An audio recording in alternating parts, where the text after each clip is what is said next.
नमस्कार दोस्तों, panther academy में आप सभी लोगों का हार्दिक स्वागत है। उम्मीद है आप सारे लोग स्वस्थ होंगे, मस्त होंगे और अपनी सफलता के लिए निरंतर प्रयासरत होंगे। मैं आपका दोस्त दैनिक समसामयिकी की सीरीज लेकर आपके बीच में उपस्थित हूं। उम्मीद है ये सेशन आपको पसंद आ रहा होगा। हम लोग डेली की तरह सेशन की शुरुआत दो शब्द मोटिवेशनल कोट से करना चाहेंगे। आइए देखिए, 4 लाइन सुंदर सी दी गई है। फर्क होता है खुदा और फकीर में, फर्क होता है किस्मत और लकीर में। अगर चाहो और ना मिले तो समझ लेना कुछ और ही अच्छा लिखा है तकदीर में। मतलब आप अपने लक्ष्य को प्राप्त करने के दौरान अगर आपके समक्ष असफलता भी आती है तो आपको घबराना नहीं है, आपको रुकना नहीं है, थकना नहीं है, निरंतर प्रयास करते रहना है। क्योंकि आप ये मान के चलिए कि आपके आने वाला समय जो होगा वो आपका होगा, सफलता आपकी होगी। इसी क्रम में आपसे गुजारिश रहेगा कि आप सेशन में शुरुआत से लेकर अंत तक बने रहिए। यह सेशन काफी महत्वपूर्ण होने वाला है और हम लोग महत्वपूर्ण प्रश्नों पर बातचीत करने वाले हैं। आइए हम लोग सेशन की शुरुआत करें और देखें महत्वपूर्ण प्रश्नों की यह सीरीज। देखिए, पहला है प्रतिवर्ष पुलिस स्मृति दिवस कब मनाया जाता है। विकल्प दिया गया 21 अक्टूबर, दूसरा 17 अक्टूबर, तीसरा 16 अक्टूबर, चौथा 20 अक्टूबर। यहां जो हमारा सही विकल्प होगा दोस्तों, यह विकल्प नंबर ये सही होगा। प्रतिवर्ष 21 अक्टूबर को पुलिस स्मृति दिवस मनाया जाता है। यहां देखिए, एक पिक्चर के माध्यम से आपको दिखाए जाने की कोशिश की गई है। 21 अक्टूबर पुलिस स्मृति दिवस। पुलिस स्मृति दिवस के अवसर पर 1959 में चीन से लगने वाली भारतीय सीमा की सुरक्षा में शहीद 10 पुलिस कर्मियों को नमन। मतलब जो भारत और चीन की सीमा है, 1959 में पुलिसकर्मी जो वहां शहीद हुए थे उनको सच्ची श्रद्धांजलि अर्पित करने के लिए प्रतिवर्ष पुलिस स्मृति दिवस कब मनाया जाता है? 21 अक्टूबर को मनाया जाता है। अब विकल्प में अन्य सारे महत्वपूर्ण दिवस दिए हुए हैं। अगर कम शब्दों में उनको हम देख लें तो आने वाली परीक्षाओं में हमारे प्रश्न गलत नहीं होने वाले हैं। अगर हम बात करें मित्रों 17 अक्टूबर की, तो अंतरराष्ट्रीय बहुआयामी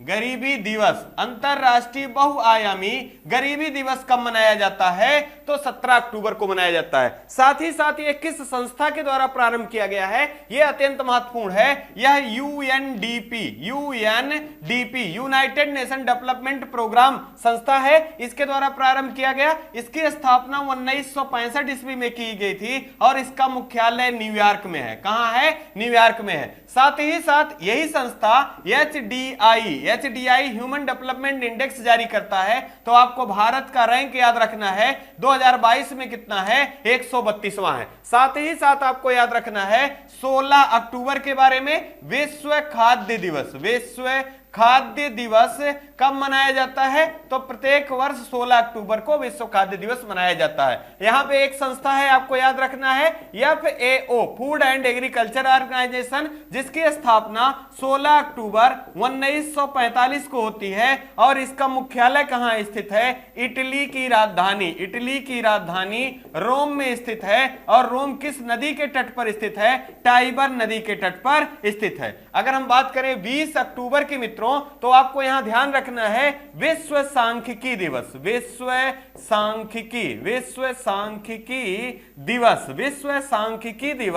कब मनाया जाता है? तो प्रत्येक वर्ष 20 अक्टूबर को विश्व सांख्यिकी दिवस मनाया जाता है। जबकि अगर यही राष्ट्रीय सांख्यिकी दिवस की बात की जाए मित्रों, तो आपको ध्यान रखना है 29 जून को मनाया जाता है। किसकी स्मृति में? तो पीसी महान लोविस की स्मृति में राष्ट्रीय सांख्यिकी दिवस मनाया जाता है। अब बात हो रही थी भारत और चीन के संबंधों से संबंधित, तो आपको याद रखना है भारत और चीन के मध्य में जो विभाजन रेखा है उसका नाम क्या है? मैक-मोहन रेखा। कौन सी रेखा? मैक-मोहन रेखा। अगर हम बात करें भारत और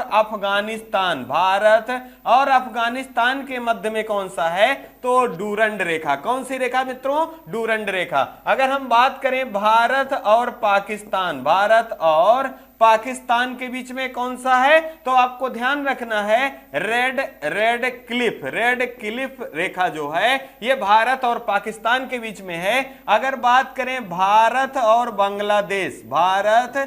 बांग्लादेश के मध्य में कौन सी विभाजन रेखा है? तो आपको याद रखना है जीरो लाइन। कौन सी? जीरो लाइन जो रेखा है ये भारत और बांग्लादेश को अलग करती है। यहां से एक प्रश्न और याद रखें कि भारत की सबसे लंबी सीमा किस देश के साथ लगती है, तो बांग्लादेश के साथ 4096 किलोमीटर लगभग। और अगर सबसे छोटी सीमा की बात की जाए तो भारत और अफगानिस्तान से लगता है ये लगभग 106 किलोमीटर की सीमा लगती है। आइए इसी क्रम में अगला प्रश्न देख लें जो कि अत्यंत महत्वपूर्ण है। हाल ही में किस भारतीय राज्य ने गिद्ध संरक्षण के लिए एक दल का गठन किया? देखिए विकल्प दिया गया, पहला केरल, दूसरा तमिलनाडु, तीसरा कर्नाटक, चौथा आंध्र प्रदेश।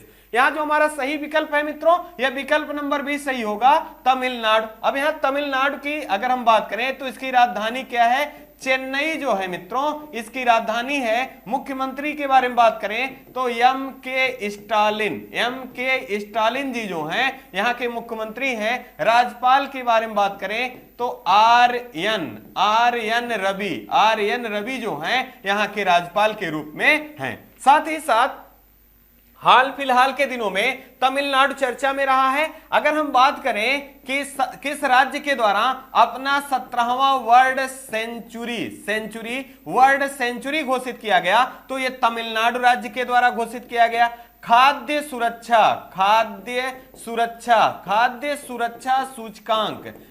सुरक्षा सूचकांक में भारत का पहला राज्य कौन सा है या पहले स्थान पे कौन सा राज्य है? तो तमिलनाडु। कौन सा है मित्रों? तमिलनाडु राज्य है। अगर हम बात करें यहां तमिलनाडु से तो 44वां शतरंज ओलंपियाड का आयोजन कहां किया गया था? तो तमिलनाडु की राजधानी चेन्नई में किया गया था। और यहीं पर शतरंज महासंघ के उपाध्यक्ष के रूप में किसे नियुक्त किया गया? तो विश्वनाथन आनंद जी को नियुक्त किया गया। अगर हम बात करें विजेता देश कौन रहा? उज्बेकिस्तान रहा। अगर हम यही महत्वपूर्ण जानकारी के रूप में केरल से संबंधित जानकारी देखें तो आपको याद रखना है केरल के मुख्यमंत्री कौन है? तो पिनरई विजयन जी हैं और यहां की राजधानी केरल की क्या है? त्रिवेंद्रपुरम है। आपको दो लाइन यहां याद रखना है।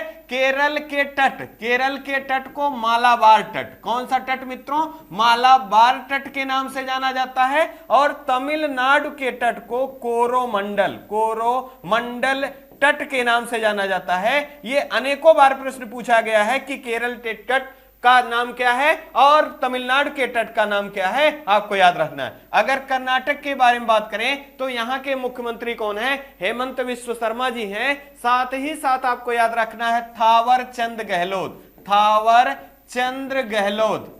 चंद गहलोत जी जो हैं यहां के राज्यपाल हैं। अगर आंध्र प्रदेश के बारे में बात करें तो आंध्र प्रदेश की राजधानी अमरावती है और यहां के मुख्यमंत्री जगन मोहन रेड्डी और विश्वभूषण हरिचंद्रन जो हैं यहां के राज्यपाल के रूप में है। ये कुछ महत्वपूर्ण जानकारियां हैं जो कि आपको याद रखना है। अब यहां बात हो रही थी गिद्धों के संरक्षण से, तो एक प्रश्न अत्यंत महत्वपूर्ण है, कई बार परीक्षाओं में पूछा गया है कि निरंतर गिद्धों की गिरती संख्या का मुख्य कारण क्या रहा है?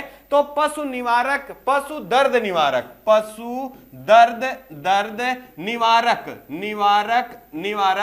दवा है जिसका नाम है डाइक्लोफिनेक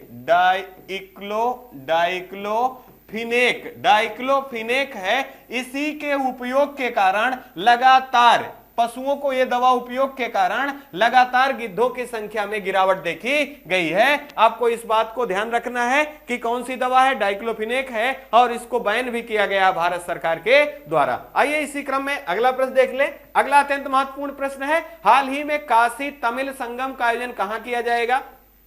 देखिए विकल्प दिया गया, पहला लखनऊ, दूसरा दिया गया वाराणसी, तीसरा नोएडा, चौथा रामपुर। यहां जो हमारा सही विकल्प है दोस्तों, विकल्प नंबर भी सही होगा, वाराणसी में किया जाएगा काशी तमिल संगम। अब सबसे पहले यह जाने कि यह काशी तमिल संगम का उद्देश्य क्या है।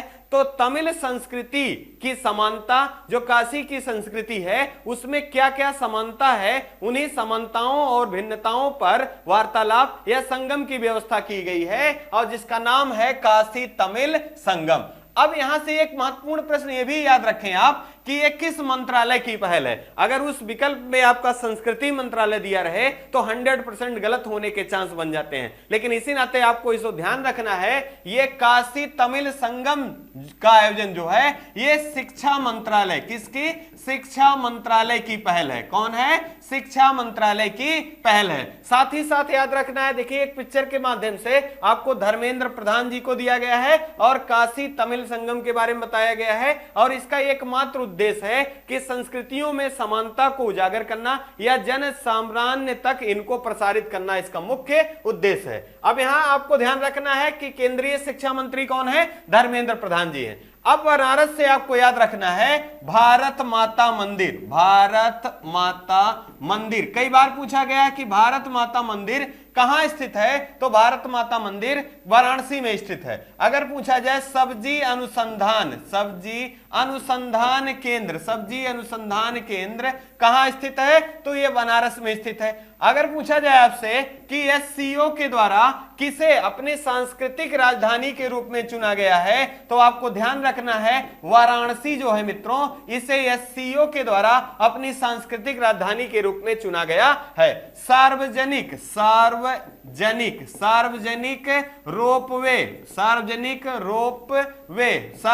रोपवे सेवा प्रारंभ करने वाला पहला शहर कौन सा है, तो ये काशी है। आपको ध्यान रखना है। अगर हम बात करें लखनऊ की मित्रों, तो आपको ध्यान रखना है नाइट सफारी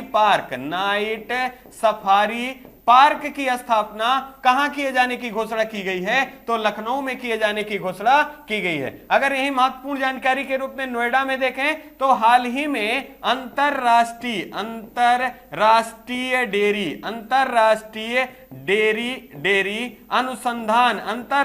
डेयरी अनुसंधान का सम्मेलन हुआ था। इसका आयोजन कहां किया गया था? यूपी के नोएडा में किया गया था। साथ ही साथ इसका उद्घाटन किसके द्वारा, तो प्रधानमंत्री नरेंद्र मोदी जी द्वारा किया गया था। हाल ही में पेट की परीक्षा में पूछा गया था कि अमृत सरोवर के क्रियान्वयन में पहला राज्य या पहले स्थान पे कौन सा राज्य है, तो उत्तर प्रदेश है। आपको याद रखना है अमृत सरोवर योजना के क्रियान्वयन में पहला स्थान किसका है? उत्तर प्रदेश का है। और पहला अमृत सरोवर भारत का कहां बनाया गया, तो रामपुर में बनाया गया, जो कि उत्तर प्रदेश का एक शहर के रूप में जाना जाता है। साथ ही साथ आपको कुछ महत्वपूर्ण जानकारियां और भी यहां से याद रखना है। सम्मेलन से संबंधित आपको याद रखना है 12वां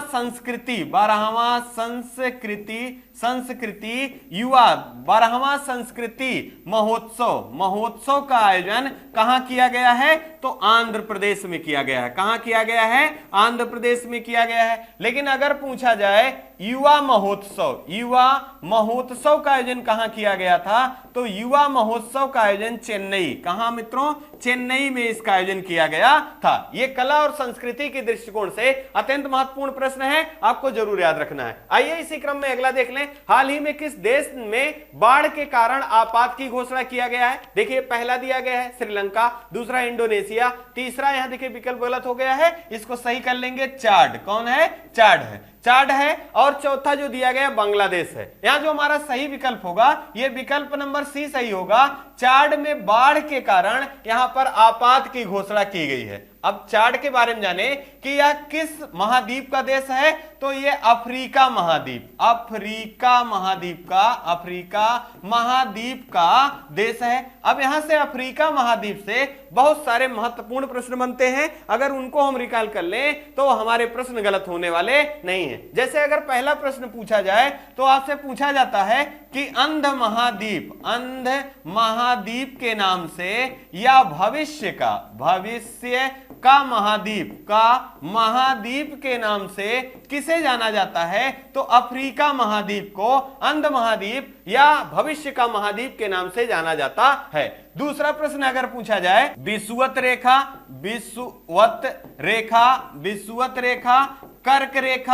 कर्क रेखा और मकर रेखा, ये कौन सा महाद्वीप है जहां से होकर तीनों रेखाएं गुजरती हैं? तो एकमात्र महाद्वीप है अफ्रीका। अफ्रीका महाद्वीप है। अफ्रीका महाद्वीप से ये तीनों रेखाएं होकर गुजरती हैं। अगर हम बात करें चाड के राजधानी की, तो चाड की राजधानी एनजामिना है। क्या है? एनजामिना चाड की राजधानी है। साथ ही साथ यहां विषुवत रेखा, कर्क रेखा और मकर रेखा से एक महत्वपूर्ण प्रश्न याद रखिए, विषुवत रेखा को कौन सी नदी 2 बार काटती है? तो कांगो नदी जो है ये विषुवत रेखा को 2 बार काटती है, जबकि कर्क रेखा को माही नामक नदी है, माही नदी ये 2 बार काटती है, और मकर रेखा को लिम्पोपो नदी है जो मित्रों ये 2 बार काटती है। साथ ही साथ अब राजधानी की बात हो रही है तो आपको याद रखना श्रीलंका की राजधानी जयवर्धने पुरेकोट्टे है, और हाल ही में यहां के प्रधानमंत्री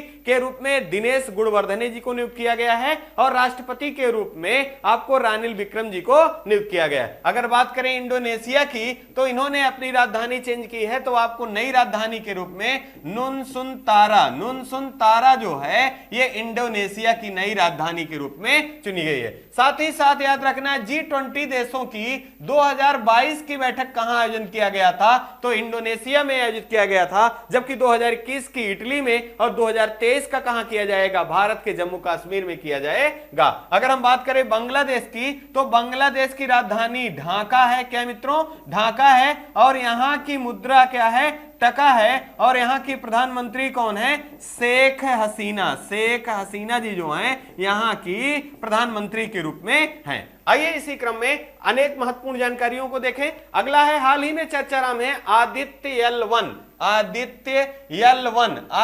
L1 का संबंध किसके अध्ययन से है? अत्यंत महत्वपूर्ण प्रश्न है, आपको जरूर देखना चाहिए। यहां देखिए, पहला दिया गया चंद्रमा, दूसरा दिया गया है सूर्य, तीसरा शुक्र और चौथा बृहस्पति। यहां देखिए, अगर हिंदी की भाषा में बात करें तो हम लोगों ने पर्यायवाची शब्द को पढ़ा है, तो आदित्य किसका पर्यायवाची शब्द है? सूर्य का पर्यायवाची शब्द है। तो यह जो योजना है यह किससे संबंधित है? सूर्य के कोरोना के अध्ययन, सूर्य के कोरोना के अध्ययन से संबंधित है। क्या? Aditya L1 mission. कौन सा? Aditya L1 mission. अब सबसे बड़ी बात यहां जानना है कि यह किस संस्थान के द्वारा प्रारंभ किया गया है? तो इसरो के द्वारा प्रारंभ किया गया, इसरो के द्वारा। साथ ही साथ किसके माध्यम से इसे लॉन्च किए जाने की घोषणा की गई है? तो PSLV XL के द्वारा इसे लॉन्च किए जाने की घोषणा की गई है। अगर हम बात करें इसरो की मित्रों, तो आपसे पूछ लिया जाता है कि इसरो का गठन कब किया गया था? तो 15 अगस्त 1969 ईस्वी में इसरो का गठन किया गया था। इसका मुख्यालय बेंगलोर में है। इसके पहले अध्यक्ष विक्रम साराभाई थे, और वर्तमान में कौन है? तो शोभनाथ जी जो हैं इसरो के प्रमुख के रूप में हैं। अब यहां इसरो से महत्वपूर्ण जानकारी के रूप में आपको याद रखना है, अगर हम बात करें PSLV C52 EOS-04, इसका प्रक्षेपण किसके द्वारा किया गया? तो इसका प्रक्षेपण भी इसरो के द्वारा किया गया था, और EOS का आशय है अर्थ ऑब्जर्वेशन सैटेलाइट, और ये 2022 का पहला प्रक्षेपण था, आपको याद रखना है। हाल ही में MOM मास ऑर्बिटर मिशन ये निष्क्रिय की सूचना दी गई है इसरो के द्वारा। तो इसको किसके व्हीकल के द्वारा लॉन्च किया गया था? आपको अत्यंत महत्वपूर्ण में याद रखना है, PSLV C25 के द्वारा इसे लॉन्च किया गया था। हाल ही में इसरो ने एक नए उपग्रह को प्रयोग किया है, उसका नाम है SSLV small satellite launching vehicle, जिसके द्वारा आजादी सेट को लॉन्च किया गया था, जो भी अपने लक्ष्य को प्राप्त नहीं कर सका। अगर हम बात करें यहां कुछ महत्वपूर्ण विकल्पों से महत्वपूर्ण प्रश्न पूछ लिया जाता है, जैसे अगर बात करें हम चंद्रमा की, तो पृथ्वी का एकमात्र उपग्रह कौन है? चंद्रमा है। अगर हम बात करें शुक्र की, तो आपको ध्यान रखना है शुक्र और बुध ऐसे ग्रह हैं जिनके उपग्रह नहीं है। कौन नहीं है? उपग्रह नहीं है। साथ ही साथ आपको ध्यान रखना है सबसे चमकीला ग्रह। और अगर आपसे पूछा जाए सायं का तारा के नाम से किस ग्रह को जाना जाता है, तो शुक्र ग्रह को सायं का तारा और सबसे चमकीला ग्रह के रूप में जाना जाता है। अगर हम यहां बात करें कि वर्तमान में ग्रहों की संख्या कितनी है, तो ग्रहों की संख्या जो है टोटल 8 है। आपको ध्यान रखना है यहां से पृथ्वी के सबसे समीप का ग्रह कौन सा है, तो पृथ्वी के सबसे समीप का ग्रह जो आपका है वो कौन सा है, बुध है। कौन सा है, बुध है। और सूर्य से सबसे समीप का ग्रह कौन सा है, बुध है। और सबसे दूर का ग्रह कौन सा है, वरुण है। अब ग्रहों की बात हो रही थी, तो यहां पर आपको याद रखना है कि इन 8 ग्रहों में सबसे बड़ा ग्रह कौन है, तो सबसे बड़ा ग्रह जो है ये बृहस्पति। कौन है, बृहस्पति है। और अगर हम बात करें कि सबसे बड़ा उपग्रह किसका है, तो बृहस्पति का ही गैनीमीड जो है ये बृहस्पति ग्रह का सबसे बड़ा उपग्रह है। और मंगल ग्रह का सबसे छोटा उपग्रह है जिसका नाम डिमोस और फोबोस नामक ग्रह किसके हैं, ये मंगल के हैं और सबसे छोटे उपग्रहों की श्रेणी में आते हैं। यह महत्वपूर्ण जानकारी है, आपको जरूर याद रखना है। एक क्विक रिवीजन के रूप में इसको पुनः देख लें। अगर आदित्य 11 के बारे में पूछा जाए तो इसरो की पहल है किसके द्वारा, सूर्य के अध्ययन का। और अगर हम बात करें सूर्य से सबसे करीब का ग्रह कौन सा है, बुध है। सबसे दूर का कौन सा है, तो वरुण है। यह सूर्य के किस क्षेत्र का अध्ययन किया जाएगा, कोरोना का अध्ययन किया जाएगा। अगर हम बात करें चंद्रमा के बारे में, पृथ्वी का एकमात्र उपग्रह कौन है, चंद्रमा है। बुध और शुक्र के बारे में बात करें तो ये बुध और शुक्र 2 ऐसे ग्रह हैं जिनके उपग्रह नहीं है। और टोटल ग्रहों की संख्या कितनी है, 8 है। अगर हम बात करें सबसे चमकीला ग्रह और सायं का तारा के नाम से किसे जाना जाता है, शुक्र को जाना जाता है। और अगर बृहस्पति की बात करें, ग्रहों में सबसे बड़ा ग्रह कौन सा है, तो बृहस्पति है और इसी का सबसे बड़ा उपग्रह गैनीमीड है। अगर मंगल ग्रह के बारे में बात करें तो सबसे छोटे उपग्रह किसके हैं, तो मंगल के हैं, डीमोस और फोबोस। ये आपको ध्यान रखना है। आइए इसी क्रम में अगला देख लें। हाल ही में भारत के नए रक्षा सचिव के रूप में किसे नियुक्त किया गया है, तो देखिए विकल्प दिया गया है। पहला गिरधर अरमाने, दूसरा कल्याण चौबे, तीसरा डी.वाई. चंद्रचूड़, चौथा राजीव कुमार। यहां जो सही विकल्प हमारा होगा, विकल्प नंबर ए सही होगा। गिरधर अरमाने को भारत के नए रक्षा सचिव के रूप में नियुक्त किया गया है। देखिए यहां एक पिक्चर के माध्यम से गिरधर अरमाने जी को दिखाया गया है। यह नियुक्ति से संबंधित महत्वपूर्ण प्रश्न है, तो आपको याद रखना है नियुक्तियों से प्रश्न लगातार बनते हैं। तो आप यहां पर महत्वपूर्ण नियुक्तियों को हम लोग देखने वाले हैं। अगर हम बात करें कल्याण चौबे जी के बारे में, तो भारतीय फुटबॉल संघ के प्रमुख के रूप में किसे नियुक्त किया गया है, तो कल्याण चौबे जी को नियुक्त किया गया है। और भारतीय फुटबॉल संघ के द्वारा फुटबॉलर ऑफ द ईयर पुरुष के रूप में और महिला के रूप में चुना गया है, तो सुनील छेत्री जी को फुटबॉलर ऑफ द ईयर पुरुष में, और मनीषा कल्याण को महिला वर्ग में चुना गया है। और हाल ही में भारतीय हॉकी संघ के प्रमुख के रूप में भी चुना गया है। किसे चुना गया है, तो आपको ध्यान में रखना है, इसको चुना गया है दिलीप टर्की। किसे, दिलीप टर्की को चुना गया है। बीसीसीआई के अध्यक्ष के रूप में किसे चुना गया है, तो रोजर बिन्नी। कौन, रोजर बिन्नी को चुना गया है। अगर हम बात करें यहां पर थल सेना के प्रमुख के रूप में, तो आपको ध्यान रखना है मनोज पांडे। कौन है मित्रों, मनोज पांडे जी हैं। और अगर हम बात करें वायुसेना की दोस्तों, तो वायुसेना के विवेक राम जी हैं। और अगर हम बात करें नेवी की, तो आपको याद रखना है एडमिरल आर हरि कुमार जी को चुना गया है। साथ ही साथ अगर हम बात करें यहां विकल्पों के आधार पे डी वाई चंद्रचूड़ जी के बारे में, तो भारत के 50वें मुख्य न्यायाधीश के रूप में किसे घोषित किया गया है, तो डी वाई चंद्रचूड़ जी को घोषित किया गया है। अगर वर्तमान में बात करें तो 49वें हैं, कौन है, यू ललित उदय उमेश ललित जी हैं। अगर राजीव कुमार जी के बारे में बात करें तो मुख्य चुनाव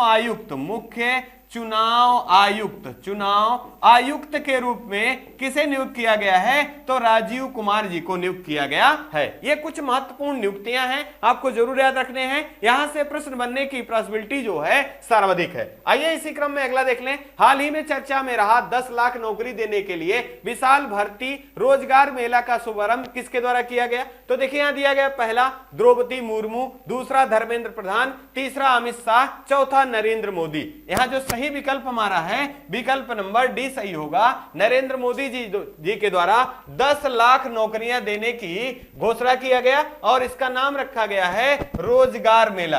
कौन सा, रोजगार मेला। और इसका लक्ष्य कब तक का रखा गया है, 1.5 साल में, 1.5 सालों में 10 लाख युवाओं को नौकरी देने का घोषणा किया गया है प्रधानमंत्री नरेंद्र मोदी जी द्वारा। और इसमें कितने मंत्रालय को सूचना दी गई है, इसमें त्वरित रूप से 38 मंत्रालय जो हैं यहां के रिक्तियों के बारे में सूचना प्रसारित करेंगे। साथ ही साथ इनको 1.5 सालों के अंतर्गत तमाम जो विभाग हैं वहां से भर्तियां निकाली जाएंगी और ये भर्तियां सुनिश्चित किया जाना है। अगर हम महत्वपूर्ण विकल्पों के रूप में देख लें तो आपसे एक प्रश्न जरूर यह पूछा जा सकता है कि पहली आदिवासी महिला के रूप में राष्ट्रपति के रूप में कौन है, तो द्रौपदी मुर्मू जी पहली आदिवासी महिला के रूप में भारत की राष्ट्रपति हैं, जबकि दूसरी महिला के रूप में है। पहली महिला के रूप में कौन थी, तो प्रतिभा देवी सिंह पाटिल जी भारत की पहली महिला राष्ट्रपति के रूप में थी। साथ ही साथ आपको ध्यान रखना है कि राष्ट्रपति किस अनुच्छेद में वर्णित है, राष्ट्रपति का पद अनुच्छेद 52 में वर्णित है। अगर बात करें अनुच्छेद 60 की तो शपथ वर्णित है। अगर बात करें अनुच्छेद 61 की तो महाभियोग, कौन मित्रों, महाभियोग का वर्णन है। अनुच्छेद 72 में क्षमादान, कौन मित्रों, क्षमादान है। और अगर हम बात करें अनुच्छेद 108 में तो संयुक्त बैठक कौन बुलाता है, राष्ट्रपति। और किस अनुच्छेद के आधार पर, 108 के और 123 जो है यह अध्यादेश जारी करने की शक्ति किस अनुच्छेद के अंतर्गत प्राप्त है राष्ट्रपति को, तो अनुच्छेद 123 के अंतर्गत। अगर हम बात करें अमित शाह जी के बारे में तो आपको याद रखना है गृह मंत्री भारत के गृह मंत्री, साथ ही साथ भारत के पहले सहकारिता मंत्री कौन है, तो ये अमित शाह जी हैं। अगर हम बात कर लें यहां महत्वपूर्ण जानकारी संबंधित अनेक जानकारियों से संबंधित है, तो आपको जरूर ध्यान रखना है कि राष्ट्रपति को सर्वोच्च न्यायालय से सलाह लेने की शक्ति किस अनुच्छेद में प्रदान है, तो अनुच्छेद 143 में सर्वोच्च न्यायालय से सलाह लेने की शक्ति प्रदान है किसे, राष्ट्रपति को प्रदान है। आपको यह महत्वपूर्ण जानकारी और अनुच्छेद जरूर याद रखने हैं क्योंकि इन अनुच्छेदों को बार बार परीक्षाओं में पूछा गया है। साथ ही साथ द्रौपदी मुर्मू जी से एक प्रश्न याद रखना है कि ये इससे पहले राज्यपाल के रूप में सेवा दे चुकी हैं। किस राज्य के राज्यपाल के रूप में, तो झारखंड राज्य के राज्यपाल के रूप में सेवा दे चुकी हैं। और ये किस राज्य से मूलतः संबंधित हैं, तो ये उड़ीसा राज्य के मयूरभंज से संबंधित हैं। आइए इसी क्रम में अगला देख लें। अगला है हाल ही में चर्चा में रहा धन वर्षा योजना किसकी पहल है, तो देखिए पहला दिया गया आरबीआई, दूसरा एलआईसी, तीसरा सेबी, चौथा सीबीआई। यहां जो हमारा सही विकल्प है एलआईसी के द्वारा एक योजना प्रारंभ किया गया जिसका उद्देश्य क्या है, धन वर्षा योजना, या इसका नाम क्या है, धन वर्षा योजना है और ये एलआईसी के द्वारा प्रारंभ किया गया। अब यहां से एक प्रश्न आपसे पूछा जाता है कि एलआईसी का गठन कब किया गया था? तो एलआईसी का गठन किस अधिनियम के द्वारा? तो अधिनियम 1956, अधिनियम 1956 के अंतर्गत एलआईसी का गठन किया गया था। यहीं पे अगर हम आरबीआई की बात करें तो आरबीआई का गठन अधिनियम 1935, कौन सा? 1935 के आधार पर, और यंग हिल्टन आयोग के सिफारिश पर। अगर बात करें आरबीआई के पहले गवर्नर कौन थे? तो ऑसबॉर्न स्मिथ थे। और पहले भारतीय की बात करें तो सीडी देशमुख, कौन? सीडी देशमुख थे। साथ ही साथ वर्तमान में कौन है? तो शक्तिकांत दास जी जो हैं ये आरबीआई के गवर्नर के रूप में हैं। और मुख्यालय कहां है? तो मुंबई में आरबीआई का मुख्यालय स्थित है। अगर हम बात करें सेबी की तो आपको याद रखना है सेबी का गठन किस अधिनियम के द्वारा किया गया था? तो 1992 अधिनियम के द्वारा किया गया था। और पहली इसकी महिला अध्यक्ष के रूप में किसे नियुक्त किया गया है? माधुरी पुरी बुच जी को नियुक्त किया गया है। अगर बात करें सीबीआई की तो सीबीआई के वर्तमान में प्रमुख कौन है? तो सुबोध कुमार जायसवाल जी जो हैं ये वर्तमान में सीबीआई के प्रमुख हैं। और हाल ही में सीबीआई के द्वारा ऑपरेशन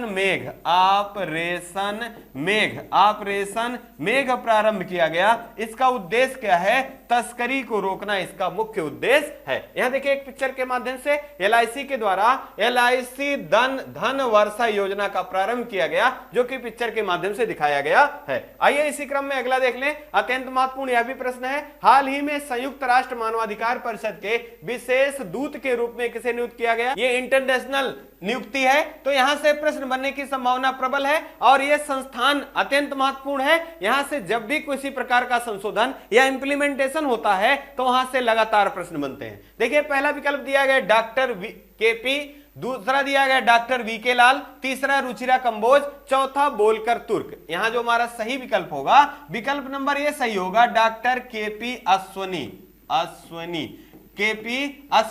और ये किस राज्य से संबंधित हैं? ये कर्नाटक राज्य से संबंधित हैं। यहां से एक प्रश्न याद रखना है, ये पहली भारतीय हैं। साथ ही साथ पहली एशियाई भी हैं जिनको मानवाधिकार परिषद में विशेष दूत के रूप में नियुक्त किया गया है। इनके द्वारा किए गए कार्य नस्लवाद या जाति भेदभाव से संबंधित इन्होंने कार्य किया है। इसी के लिए इनको मानवाधिकार परिषद में विशेष दूत के रूप में नियुक्त किया गया है। अब मानवाधिकार परिषद हाल ही में चर्चा में रहा है, तो आपको याद रखना है ये किसका भाग है? ये यूएन का भाग है, संयुक्त राष्ट्र का भाग है। आपको ध्यान रखना है इसका स्थापना कब हुआ था? 24 अक्टूबर 1945 को संयुक्त राष्ट्र का गठन हुआ था। इसका मुख्यालय न्यूयॉर्क में है। कहां है? न्यूयॉर्क में है। इसके भाग कितने हैं? तो इसके 6 भाग हैं। उन्हीं भागों में एक भाग का नाम संयुक्त राष्ट्र मानवाधिकार परिषद है, जो कि मानवाधिकार के अधिकारों के लिए लड़ने वाली संस्था के रूप में जाना जाता है। अगर हम बात करें भाषाएं कितनी उपयोग में की जाती हैं, तो 6 भाषाएं उपयोग में की जाती हैं। सदस्य देश कितने हैं? तो 193 सदस्य देश हैं। और नवीनतम सदस्य देश कौन सा है? नॉर्थ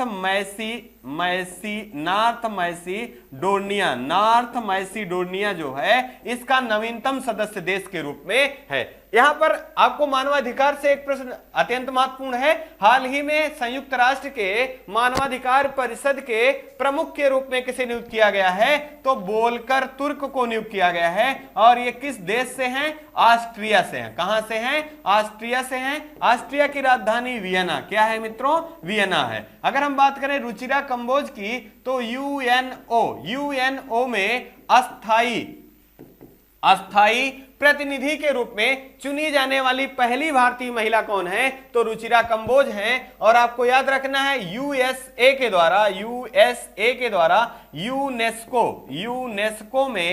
यूनेस्को में शामिल किसे किया गया है? तो डॉक्टर विवेक लाल को शामिल किया गया है। ये कुछ महत्वपूर्ण जानकारियां हैं जो कि आपकी परीक्षाओं के लिए महत्वपूर्ण है, आपको इनको जरूर निकाल रखना है। आइए इसी क्रम में इस सेशन के लास्ट प्रश्न को देखते हैं। हाल ही में चर्चा में रहा भारत का पहला ऊर्ध्वाधर लिफ्ट पुल पम्बन रेल पुल, इसका नाम है पम्बन रेल पुल, किस राज्य में बनाया जा रहा है? तो यहां पर आप देखिए राज्य से संबंधित शहर लिखे गए हैं, आपको ध्यान रखना है। बेंगलुरु दिया गया पहला, दूसरा दिया गया है नई मुंबई, तीसरा नई दिल्ली, चौथा चेन्नई। अब यहां जो हमारा सही विकल्प होगा ये चेन्नई तमिलनाडु राज्य की राजधानी है, आपको याद रखना है। और यहीं पे भारत के जो भूमि से जुड़ा हुआ है रामेश्वरम में भारत का पहला ऊर्ध्वाधर लिफ्ट पुल पम्बन रेल पुल का निर्माण किया जा रहा है। और इसका उद्देश्य क्या है? तो जलयानों को सुरक्षा पूर्वक या जलयानों को व्यापार के लिए सुरक्षा पूर्वक आवागमन का रास्ता प्रदान करना, साथ ही साथ रेल सेवा को भी जोड़ना, मतलब रेल सेवा भी बाधित ना हो और जलयान सेवा भी चलती रहे। इसी कारण ऊर्ध्वाधर लिफ्ट पुल पम्बन रेल पुल का निर्माण किया गया है। और यह कहां से संबंधित है? रामेश्वरम से संबंधित है, जो कि तमिलनाडु राज्य से जाना जाता है। अगर हम महत्वपूर्ण जानकारी के रूप में देखें तो हाल ही में हम लोगों ने पढ़ा है द्वारका एक्सप्रेसवे द्वारका एक्सप्रेसवे, ये भारत का पहला एलिवेटेड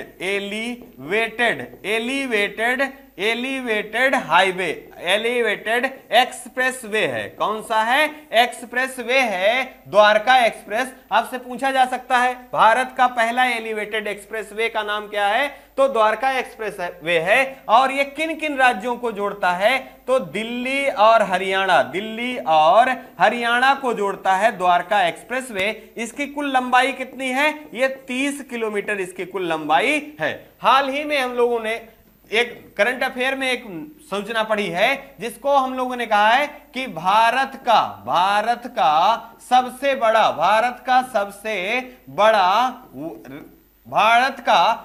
बड़ा जल सेवा कहां से कहां तक के लिए प्रारंभ किया गया? तो आपको याद रखना है वाराणसी से बोगीबिल किस राज्य से संबंधित है? असम राज्य से संबंधित है। कहां से? असम राज्य से संबंधित है। और बोगीबिल वाराणसी से बोगीबिल के लिए प्रारंभ किया गया और यह लगभग 4000 किलोमीटर की दूरी है और भारत की सबसे लंबी जल सेवा है। अगर हम बात करें वाराणसी की तो ये गंगा नदी के तट पर स्थित है और बोगीबिल जो है ये ब्रह्मपुत्र नदी पर स्थित है। साथ ही साथ आपको याद रखना है एक महत्वपूर्ण प्रश्न पूछा जाता है कि मांजुली नदी द्वीप का संबंध किस राज्य से है? तो असम राज्य से है। कहां से है? असम राज्य से है। और किस नदी पर बनाया गया है? तो ये ब्रह्मपुत्र नदी पर बनाया गया है। साथ ही साथ आपको याद रखना है हाल ही में हम लोगों ने पढ़ा है कि भारत का सर्वाधिक एक्सप्रेसवे वाला राज्य एक्सप्रेसवे वाला राज्य कौन सा है? तो उत्तर प्रदेश। कौन सा है? उत्तर प्रदेश है। अगर यही राज्यों के रूप में देखा जाए कि राजमार्ग भारत के किस राज्य में सर्वाधिक हैं, तो महाराष्ट्र राज्य जो है यहां पर सर्वाधिक राजमार्गों की संख्या है। इन्हीं 10 प्रश्नों के साथ आज की सीरीज यही समाप्त होती है और आपसे अंत में 2 शब्द के साथ हम विदा लेना चाहेंगे। देखिए दिया गया है अवसर और सूर्योदय में एक ही समानता है, देर करने वाले इन्हें खो देते हैं। मतलब अगर आपको अवसर मिला है तो उसका 100% उपयोग करिए, यकीन मानिए आप सफल होकर ही रहेंगे। इन्हीं शब्दों के साथ मैं अपनी वाणी को विराम देना चाहूंगा। आप अपना और अपने परिवार का खूब सारा ध्यान रखें। जय हिंद, जय भारत।